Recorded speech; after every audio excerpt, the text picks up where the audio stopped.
Ayan, ito na yung ating mga mandirigma ng ng laot. Tsaka anong lugar sa inyo? Rizal? Rizal, ayan. Kasama natin yung mga bata na to na magaling manghuli ng daga.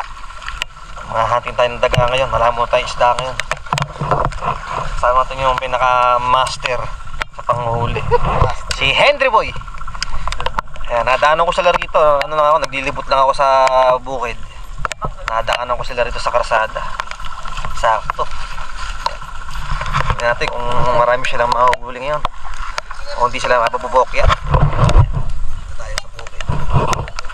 Puti pa ako, dadaga. Kaya ready na sila. Mapuno nyo kayo timbahan na yan? Ayan, So eto, naglalakad na ako dito sa bukid. Ingat-ingat lang siya, baka makatapak ng anaconda. Pag nakatapak ng anaconda, tatapusan mo. Ayan, nahuhuli na. Ayun! Nakadali na agad si Master Sergeant. Okay ba? One down agad, Finish, kontra ka na ngayon. Pupunta ka na ngayon sa tiyan. Ayan. One down. Swerte ito pala one down.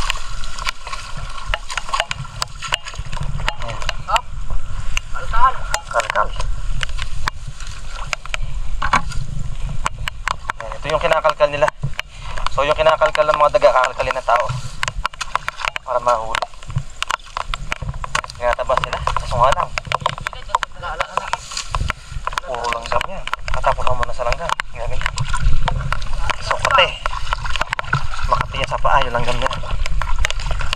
So ayan, wala pa isang minuto, nakahuli na agad. Magandang buhay naman,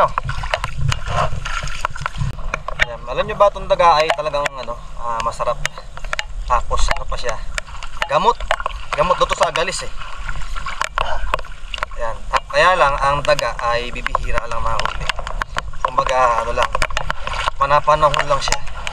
So pagka yung palay ay ginagawa or inaani, doon lumalabas yung mga daga na to.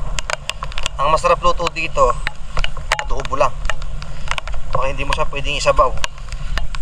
Hindi masarap. Kailangan adobo lang siya. Saka yung dagang bahay, saka dagang bukid ay magkaiba, Kasi yung dagang bahay, medyo dark siya ng konti. Hindi ka mukha ng dagang bukid. Siya? Brown. Ayan.